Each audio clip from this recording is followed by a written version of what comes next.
പവർഫുള്ളാണ് അച്ഛൻ്റെ കാശുരൂപം എന്ന് പറഞ്ഞാൽ. എനിക്ക് എൻ്റെ ജീവിതത്തിൽ ഏറ്റവും മറക്കാൻ പറ്റാത്ത ദിവസമാണ് അച്ഛൻ എൻ്റെ തലയിൽ കൈ വെച്ച് അന്ന് പ്രാർത്ഥിച്ചത്. അതിന് പിന്നെ ഞാൻ വളരെ സന്തോഷമായി പോയി.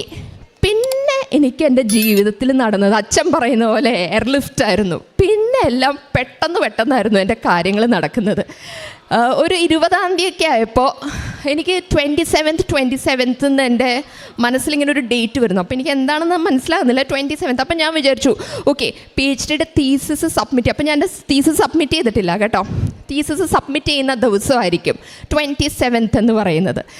അപ്പോൾ ഞാൻ ആദ്യം വിചാരിച്ചു December 27th ആയിരിക്കും പറയുന്നത്. നവംബറിൽ തീർന്നു പോയെന്നായിരുന്നു എൻ്റെ ഒരു ഐഡിയ. പിന്നെയാണ് എനിക്ക് മനസ്സിലായത് 20th ആയിട്ടുള്ളൂ, November 27th തന്നെയാണ്. അപ്പോൾ ഞാനന്ന് രാവിലെ കാത്തിരിക്കുക എന്തായിരിക്കും നടക്കുന്നത്.